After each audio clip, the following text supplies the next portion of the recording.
aunque solo vamos a leer hasta el 22. Si usted no tiene Biblia con usted hoy y quisiera tener una, déjenos saber por favor, que antes de que se vaya hoy quisiéramos darle una Biblia, ponerla en sus manos, ¿verdad?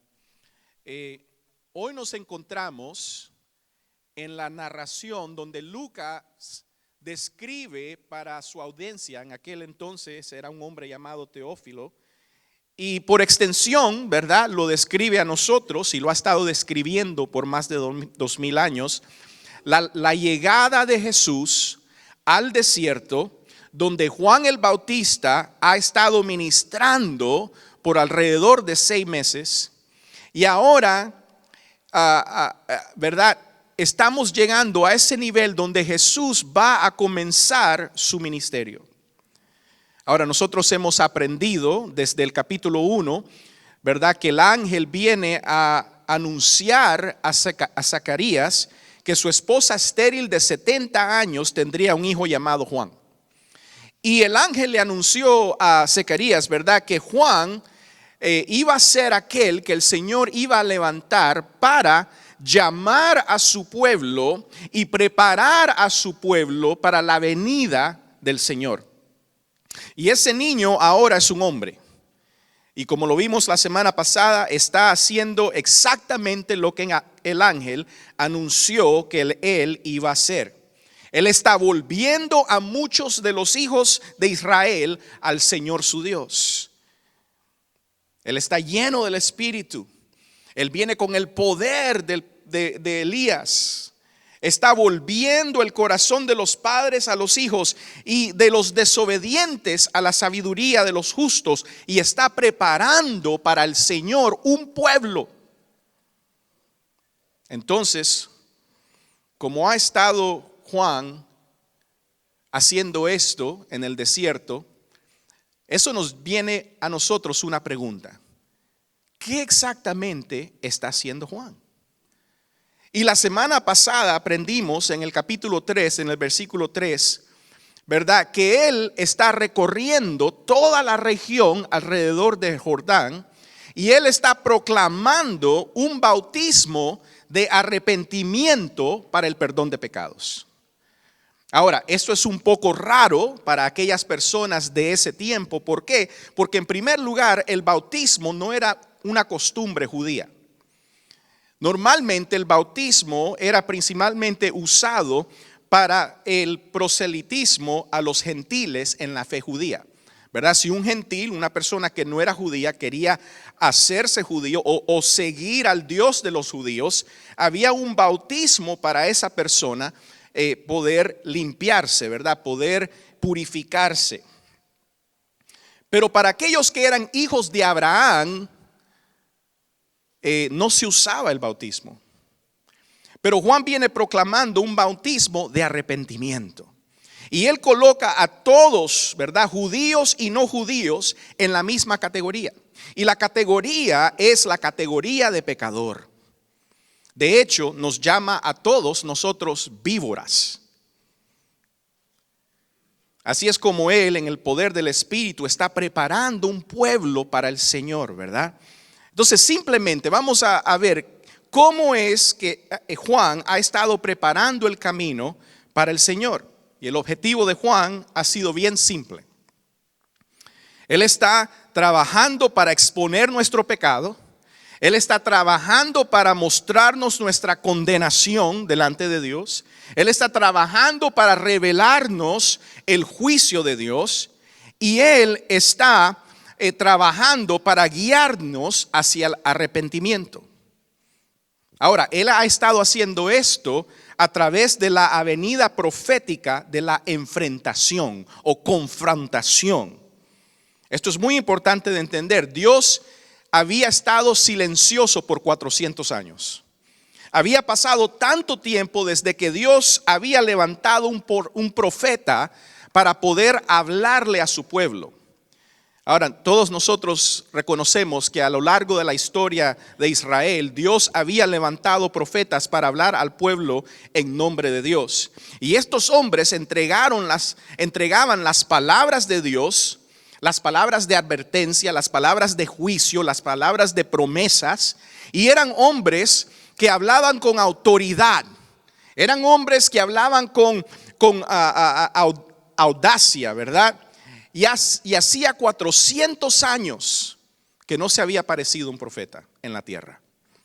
400 años que Dios había estado en silencio. En pocas palabras, Juan estaba ministrando en una época, ¿verdad?, completamente apartada de aquellos días donde los profetas, ¿verdad?, hablaban al pueblo de Dios. Era una época donde había dominación romana y había extorsión por los judíos. En otras palabras, un gobierno extremadamente pagano y una iglesia extremadamente hipócrita. Es suficiente decir que la verdad y la justicia no ocupaba el lugar destacado en la lista de prioridades de la cultura de Juan. Y es en ese contexto donde Juan llega predicando el arrepentimiento. Y él llega confrontando su cultura con la misma autoridad, con el mismo peso que predicaban y confrontaban los antiguos profetas. Los profetas como Elías, ¿verdad? Ese es Juan. Y la semana pasada vimos que Juan está enfrentando nuestra naturaleza pecaminosa, ¿verdad? Él está enfrentando nuestra naturaleza pecaminosa. Él dice, él nos llama víboras, generación de víboras. Él está enfrentando nuestros motivos superficiales. Cuando él les dice al pueblo, ¿quién les advirtió que huyeran de la ira venidera, verdad? Él está enfrentando nuestro compromiso flojo. Cuando él dice, produzcan frutos, no simplemente vengan a bautizarse, pero produzcan frutos de arrepentimiento. Él está enfrentando nuestra teología equivocada. Él nos dice, no se crean, ¿verdad?, que ustedes están bien porque son hijos de Abraham. No se llamen hijos de Abraham. ¿Por qué? Porque esa era una equivocación. Él está enfrentando un discernimiento oscuro. Él les dice que la hacha está al pie de los árboles, listo para cortar, ¿verdad? Así que el ministerio de Juan es un ministerio donde él llega a un lugar oscuro, donde Dios ha estado en silencio, a una gente que culturalmente son hipócritas, y él los está llamando a arrepentirse. Mis hermanos, el ministerio de Juan hace que suscita una pregunta en el corazón de las personas.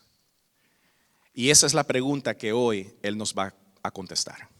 Así que vamos a leer Lucas capítulo 3, versículos 15 al 22. Y aquí está la pregunta que forje el corazón de aquellas personas que están escuchando, ¿verdad?, el enfrentamiento de Juan. Y miren la pregunta, dice aquí: la gente estaba a la expectativa y todos se preguntaban si acaso Juan sería el Cristo o el Mesías. Y Juan les responde así, le dice: yo los bautizo a ustedes con agua, les respondió Juan a todos, pero está por allegar uno más poderoso que yo, a quien ni siquiera merezco desatarle las correas de sus sandalias. Él los bautizará con el Espíritu Santo y con fuego. Tiene el aventador en la mano para limpiar su era y recoger el trigo en su granero. La paja, en cambio, la quemará con fuego que nunca se apagará. Y con muchas otras palabras exhortaba Juan a la gente y le anunciaba las buenas nuevas. Pero cuando reprendió al tetrarca Herodes por el asunto de su cuñada Herodías y por todas las otras maldades que había cometido, Herodes llegó hasta el colmo de encerrar a Juan en la cárcel. Un día en que todos acudían a Juan para que los bautizara, Jesús fue bautizado también.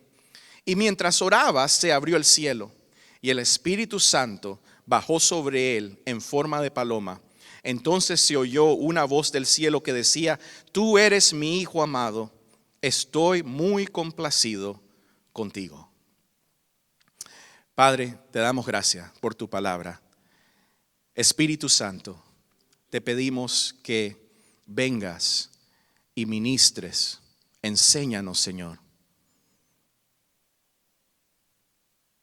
Ven, Señor, y muéstranos Cristo. Te lo pedimos. Amén, amén.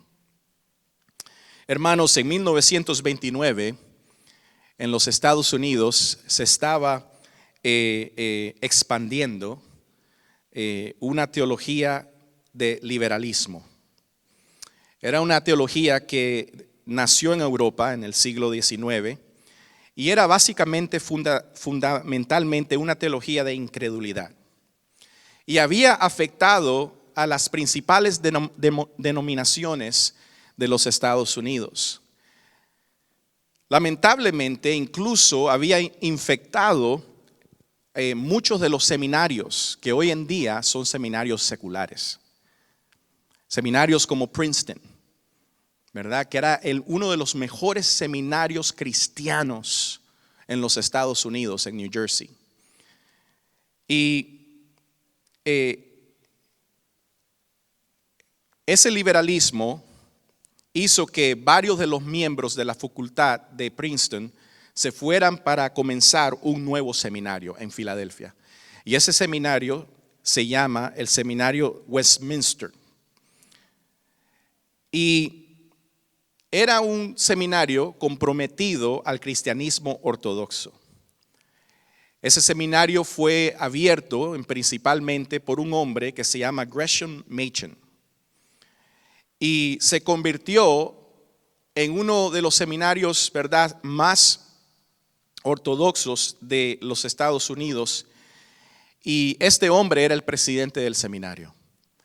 En las Navidades de 1937, él fue invitado a predicar al norte de Dakota del Norte, North Dakota, ¿verdad? Un lugar bien frío, ¿verdad? Un lugar que para llegar ahí en esos tiempos, ¿verdad?, solo se podía llegar por tren, tal vez a caballo, quizás en ciertas partes. Pero él estaba enfermo, él tenía una bronquitis, ¿verdad? Él tenía un problema respiratorio y estaba enfermo, y sus compañeros del seminario le dijeron: hermano Machen, por favor, no vaya, ¿verdad? Se va a enfermar más. Esto, en aquellos tiempos no había ni penicilina, ¿verdad? Eso estamos hablando en los 30s, de los 1930. Y él les dijo a sus compañeros: miren, hermanos, yo me comprometí, ¿verdad?, a dar estas charlas en North Dakota. Así que me comprometí, así que yo voy a ir. El hombre fue, ¿verdad? Y al llegar a North Dakota ya estaba muriéndose. Nunca regresó de regreso a Filadelfia y murió en North Dakota. Pero mientras él moría, él envió un telegrama a sus amigos y a sus colegas en el seminario Westminster. Y en ese telegrama breve, esto es lo que él les dijo: simplemente: agradecido estoy por la perfecta obediencia activa de Cristo. Eso fue todo lo que él dijo. O sea, la suma, las sustancias de sus últimas palabras de vida a sus amistades, a sus colegas, fue: agradecido estoy por la perfecta obediencia activa de Cristo. Amados, esta mañana, cuando llegamos a la narración de la llegada de Jesús al desierto para ser bautizado por Juan el Bautista, lo que Lucas nos muestra es la suficiencia de la perfecta obediencia activa de Cristo. Ahora, quizás algunos de ustedes me escuchan decir estas palabras y la pregunta que inunda sus mentes o sus corazones es: ¿qué es la obediencia activa de Jesús? ¿Qué es eso? Bueno, históricamente la distinción se hace entre la obediencia activa de Jesús y la obediencia pasiva de Jesús. La obediencia pasiva de Jesús se refiere a su disposición a entregarse al mandato del Padre de ofrecerse a sí mismo como sacrificio de expiación por los pecados de su pueblo en la cruz. En otras palabras, Jesús no resistió ser crucificado, ¿verdad? Él no lo resistió. Es más, Él les dijo a aquellos que lo crucificaban: ustedes no tienen poder sobre mí, pero yo doy mi vida por mis ovejas.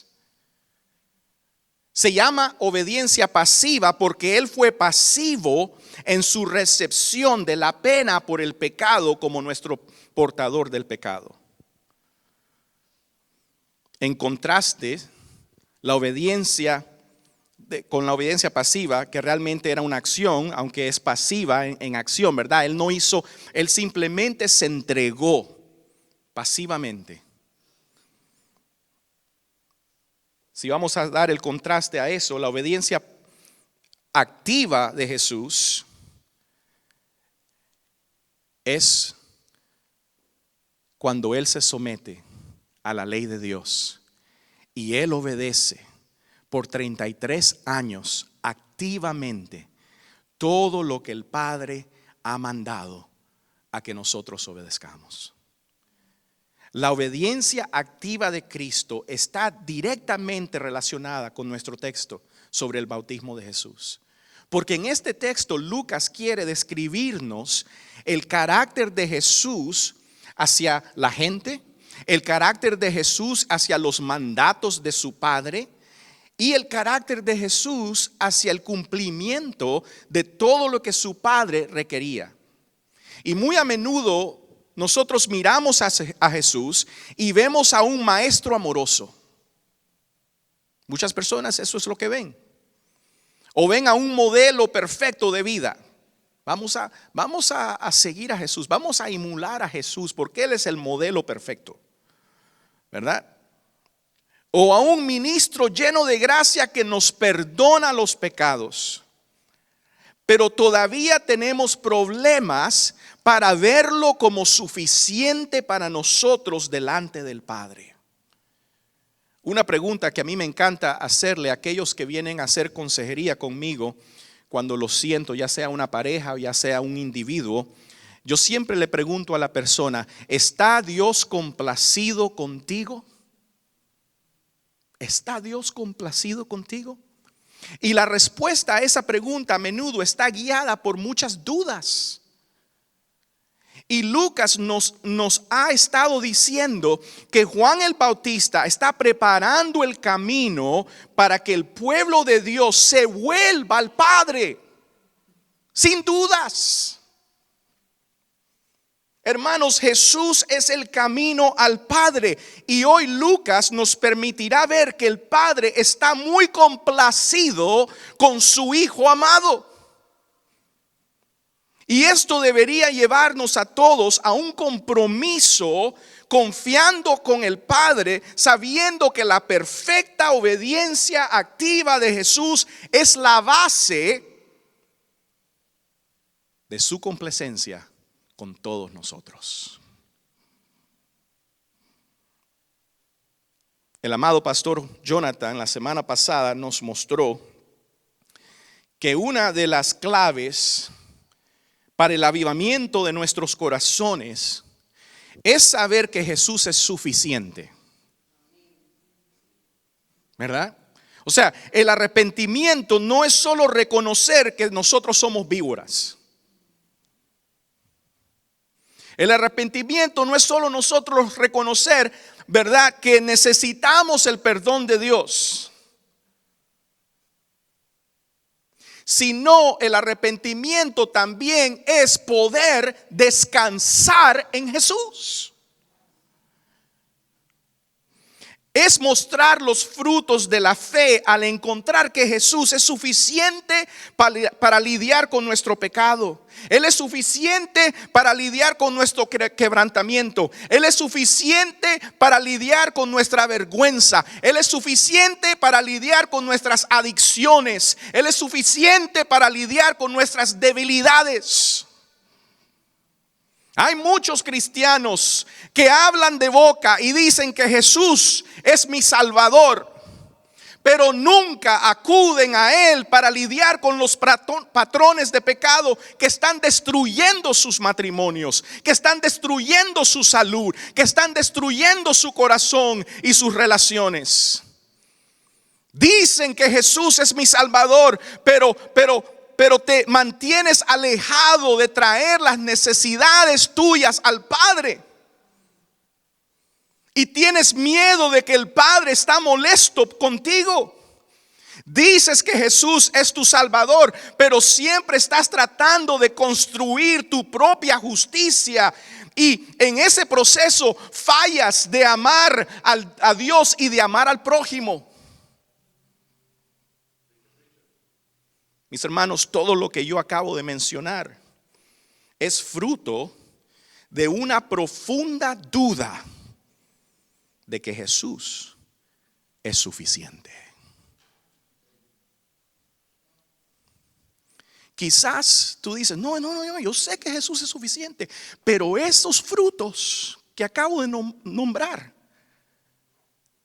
revelan que en la profundidad de tu corazón Jesús no es suficiente para ti. Así que aquí está nuestra pregunta directiva de esta mañana.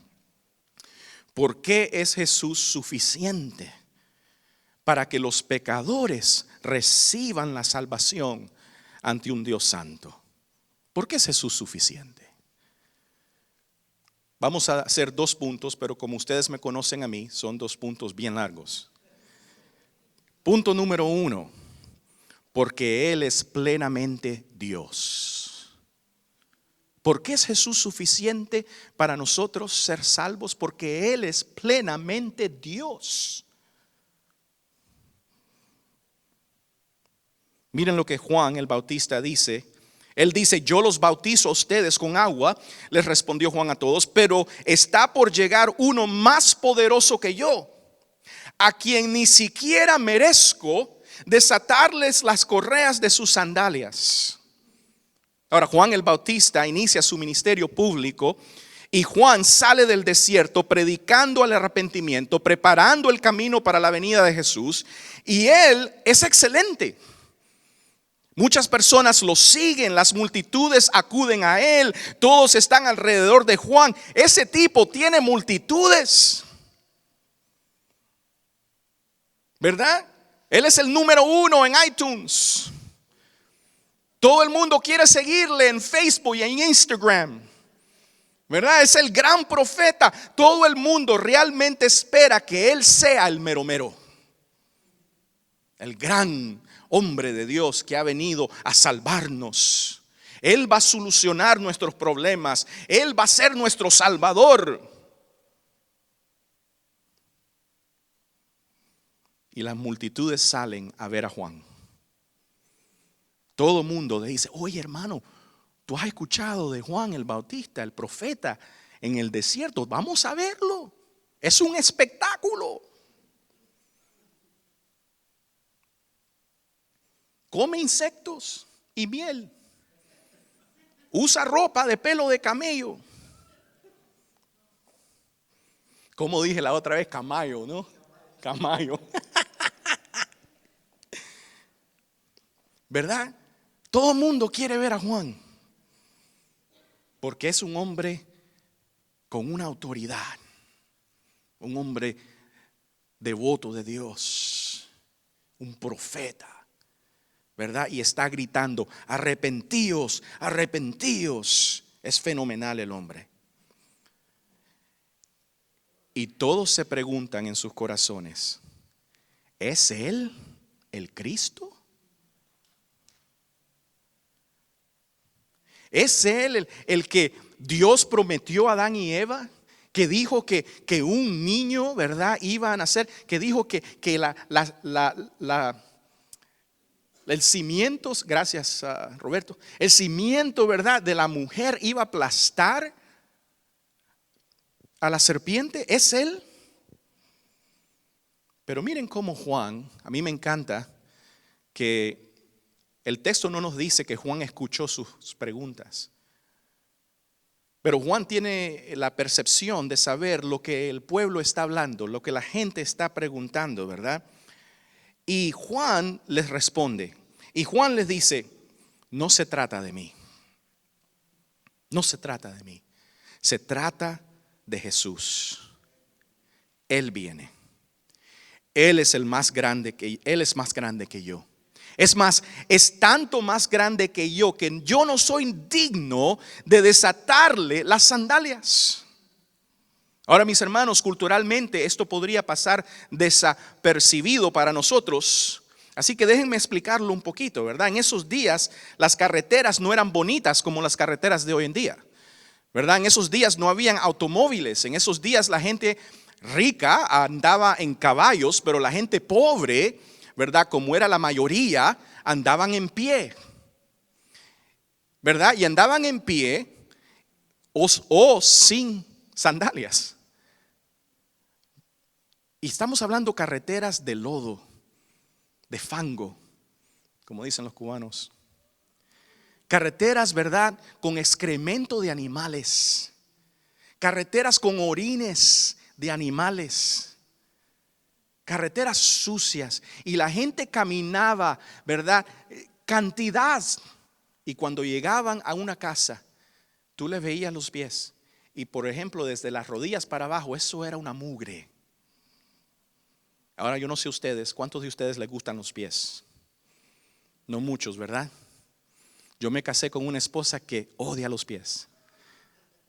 Vaya, si yo la toco así con el pie,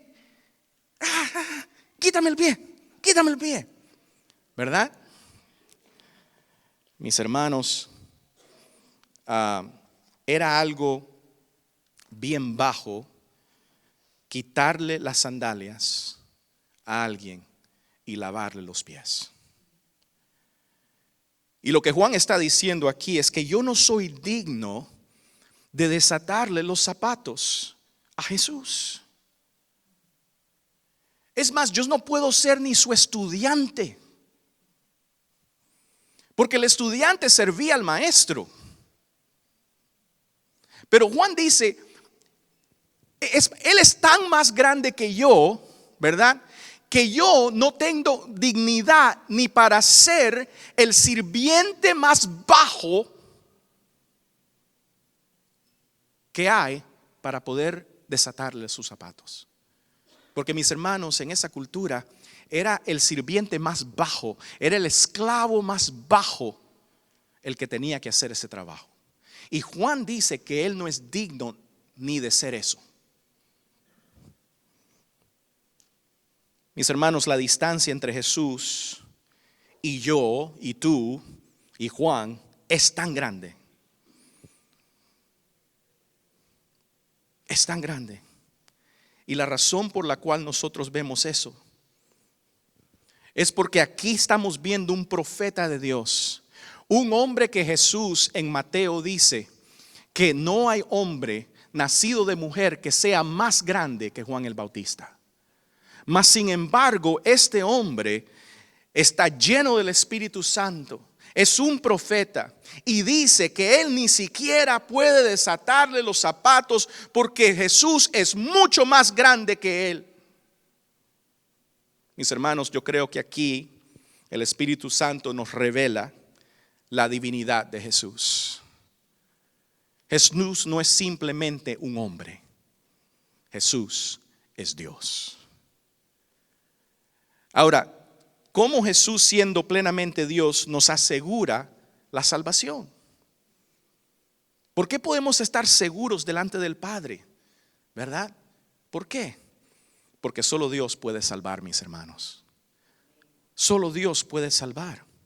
Y es por eso que Juan el Bautista dice, ¿verdad?, que él no es digno de desatar las correas de sus sandalias. Y después él dice, él los bautizará con el Espíritu Santo. Y gracias a Ezequiel 36:27, nosotros sabemos a qué se refiere Juan. Porque Juan se refiere a esa promesa del nuevo pacto, a esa promesa en la cual Dios dice que Él iba a derramar su espíritu en su pueblo para que ellos pudieran obedecer sus órdenes. Y lo que Juan se está refiriendo es a la salvación, mis hermanos. Es a la regeneración. Él se está refiriendo al Espíritu de Dios que se mueve dentro de una persona y posteriormente hace que esa persona camine en obediencia. Ahora, yo sé que es necesario aclarar eso un poco, porque sé que muchos de nosotros venimos de contextos carismáticos donde nos dicen que el bautismo del Espíritu Santo es una experiencia secundaria a la salvación. Pero no, mis hermanos, no lo es. Aquí nos enseña Juan que Él viene a bautizar con agua, pero Jesús, que es más grande que Él, Jesús que es Dios, nos va a bautizar con su Espíritu. Mis hermanos, el bautismo del Espíritu Santo no es un evento secundario a la salvación.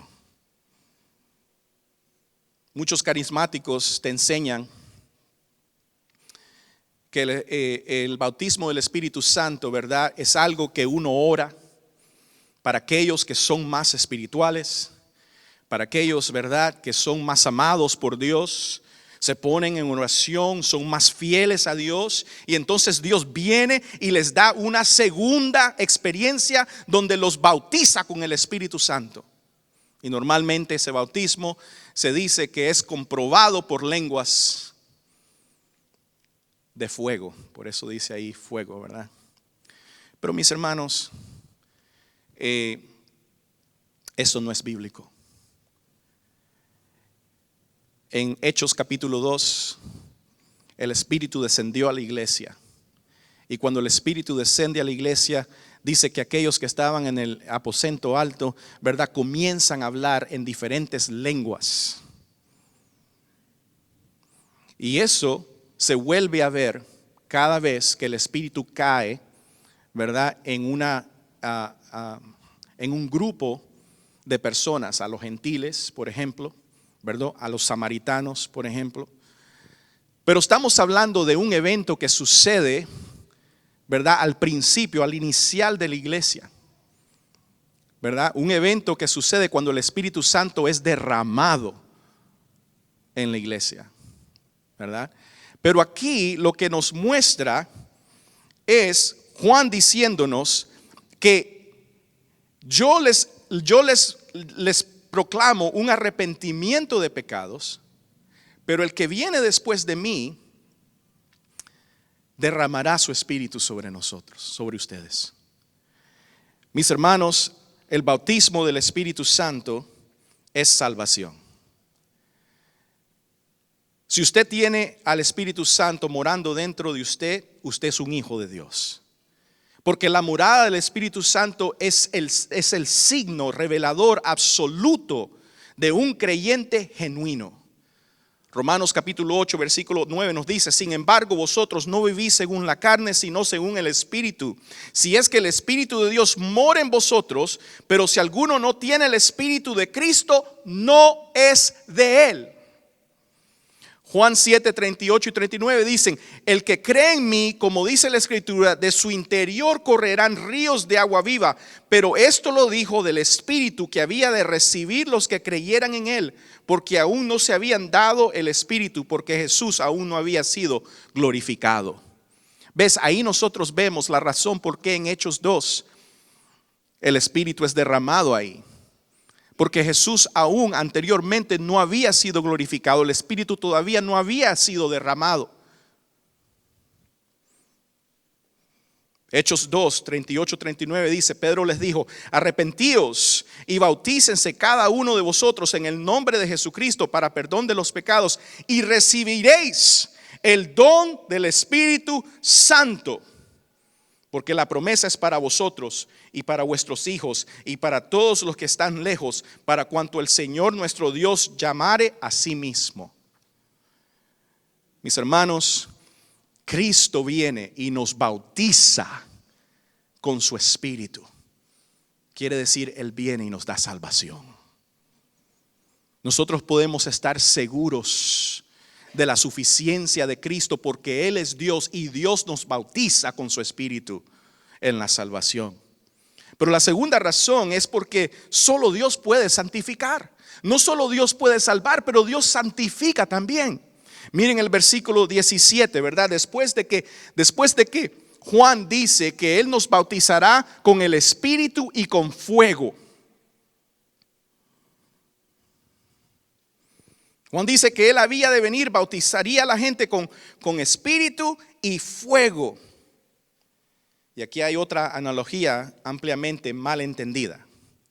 Debido a que el movimiento carismático trata de hacer el del bautismo del Espíritu algo diferente de lo que es, ellos distorsionan esa mención de fuego y entonces hacen decir que el fuego son el fuego de las lenguas. Pero eso no es lo que es.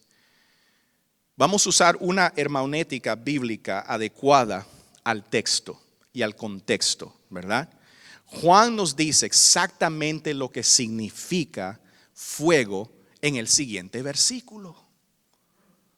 No tenemos que inventar, hermanos. El siguiente versículo 17 nos dice así: tiene el aventador en la mano. O sea, Él va a venir y los va a bautizar en espíritu y en fuego. Y mire cómo Él lo explica. Tiene el aventador en la mano para limpiar su era y recoger el trigo en su granero. Y la paja, en cambio, la quemará con fuego que nunca se apagará. Ahí está la explicación, mis hermanos.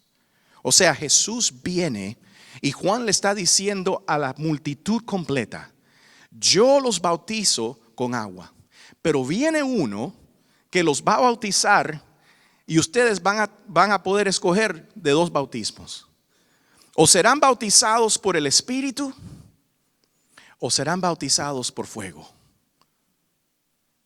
En otras palabras, el juicio de Dios, mis hermanos. El juicio de Dios.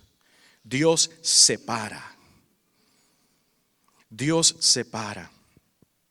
¿Verdad? Cuando un agricultor salía a cosechar el trigo, simplemente tomaba una, yo le llamo,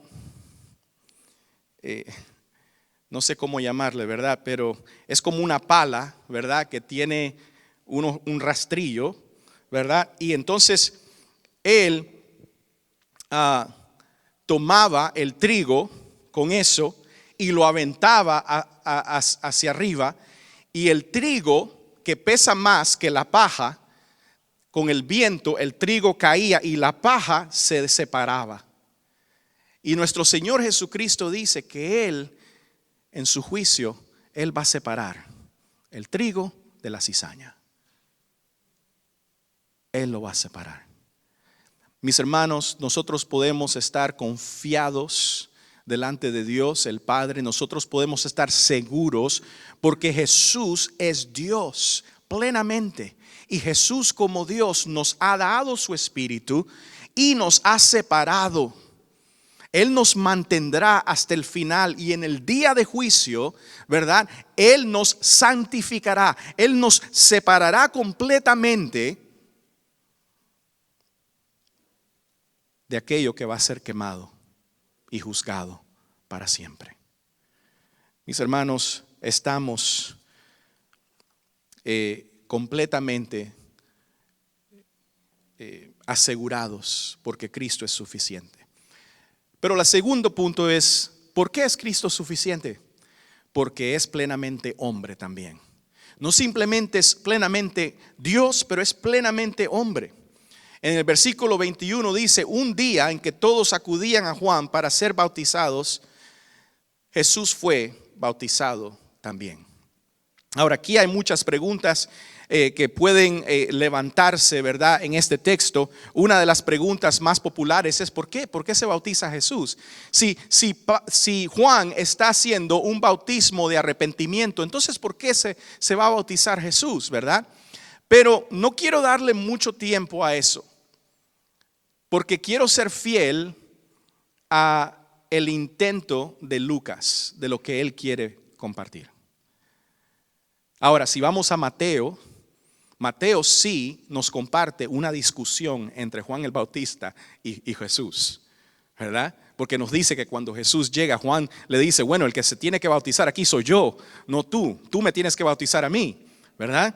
Y Jesús y ahí ellos discuten, pero Jesús le dice a él que lo bautice y le dice la razón por qué.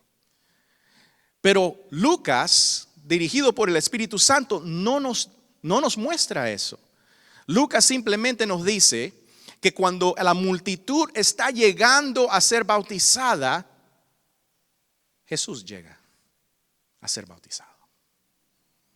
Mis hermanos, y yo, aún ayer hablando con el pastor Alex, fuimos a cenar, y aún yo describiendo esto, no sé, yo no lo puedo reproducir otra vez más, pero casi se me salían las lágrimas de simplemente pensar que Jesús no se separó de la multitud,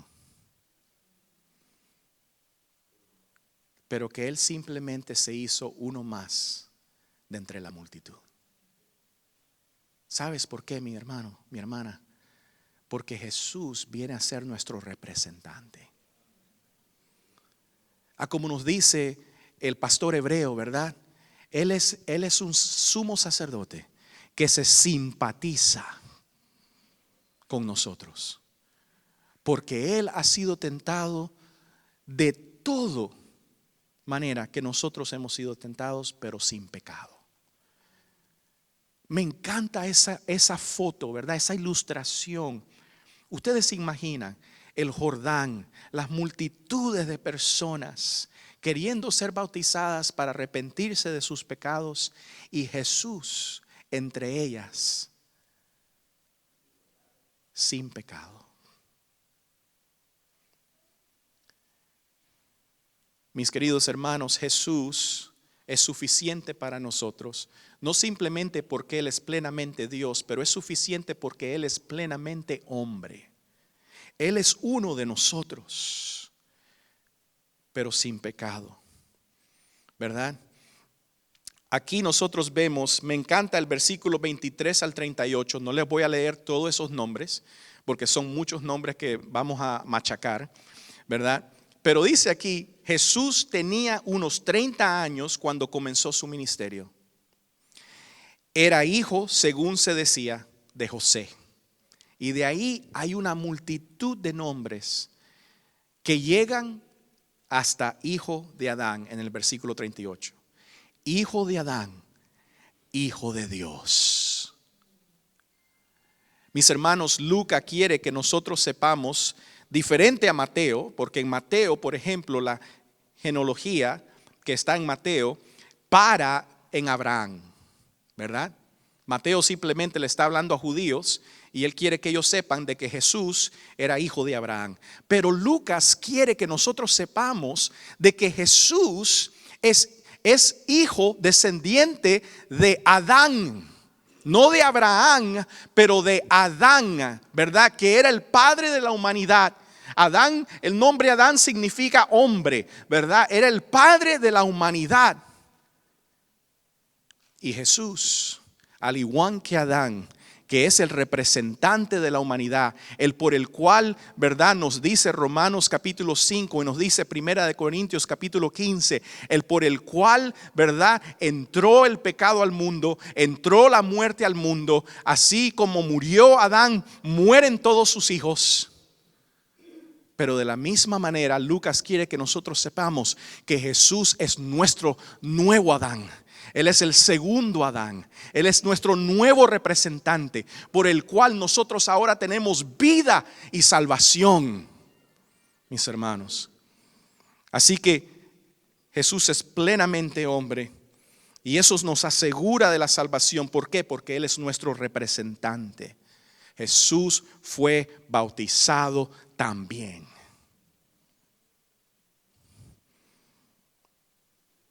Pero Él no solo es representante, Él es nuestro redentor. Nos dice el versículo 22, y el Espíritu Santo bajó sobre Él en forma de paloma. Y mis hermanos, lo que nosotros vemos en este lindo retrato de su bautismo vemos a la Trinidad. Aquellas personas que tal vez tienen dificultad con la Trinidad, tal vez usted conoce a un mormón o quizás tal vez usted conoce a un testigo de Jehová, ¿verdad? Tráigalo a estos pasajes del bautismo de Jesús, ¿verdad? Porque aquí nosotros vemos, nos dice que el Espíritu Santo descendió en forma de paloma sobre Jesús. Lo que estamos siendo nosotros aquí testigos es la coronación de Cristo para su ministerio. Él va a comenzar su ministerio, ¿verdad? Y Él viene a bautizarse. ¿Por qué? Porque todo tiene que ser cumplido. Dice Jesús en Mateo. Todo tiene que ser cumplido. Él viene a representarnos a nosotros y Él entra al agua del bautismo. No a ser purificado, pero a purificar las aguas para nosotros. Y Él entra, y cuando entra, una paloma desciende sobre Él, el Espíritu Santo de Dios.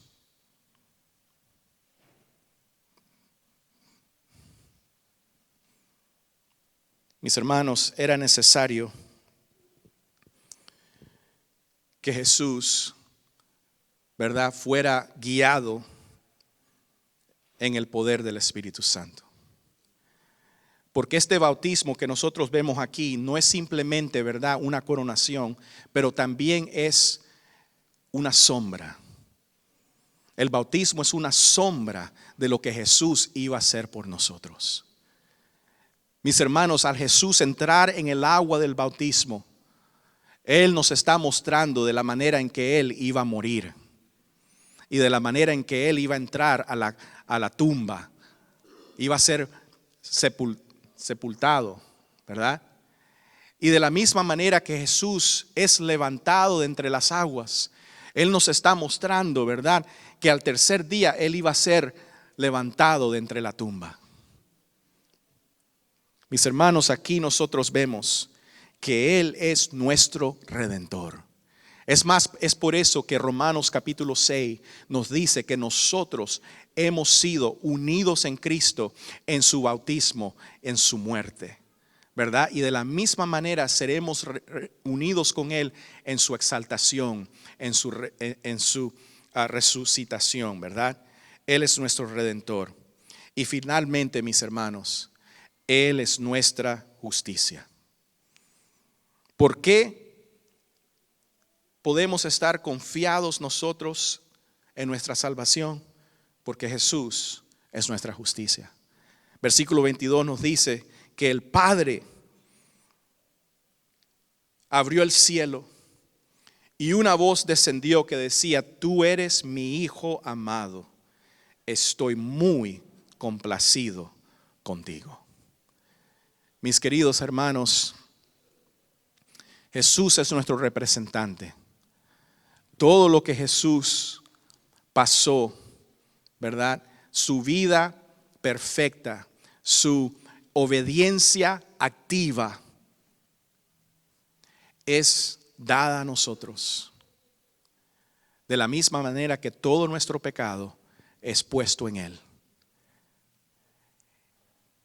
Y mis queridos hermanos, cuando el Padre nos ve a nosotros, Él dice las mismas palabras que Él dice de Jesús. Telma, tú eres mi hija amada, de la cual yo estoy complacido.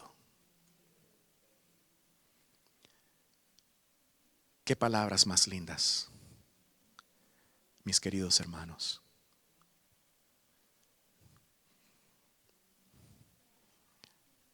Nosotros podemos estar seguros en nuestra salvación y podemos correr al Padre, pase lo que pase.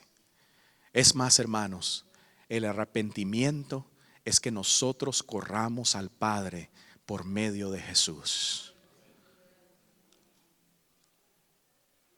Mis hermanos, si usted en esta mañana se encuentra luchando, ¿verdad? Luchando, ya sea depresión, ya sea temor, ya sea angustia, ¿verdad? Ya sea luchando con patrones de pecado que usted dice, bueno, yo no puedo, es que en verdad sigo cayendo de cierta manera. Yo le quiero decir, corra al Padre a través de Cristo. El Padre tiene sus brazos abiertos. Él salva, Él santifica, ¿verdad? Él, Cristo, es la justicia necesaria para usted. Corra a Él y no se aparte. Así que vamos a ponernos en pie y vamos a orar. Padre, te damos gracias, Señor, por tu amor hacia nosotros. Te damos gracias, Señor, por esta bendición que nos has dado, Señor. La misma bendición que Jesús experimentó en el río Jordán. Así como el Espíritu descendió sobre él, así también el Espíritu ha descendido sobre todo aquel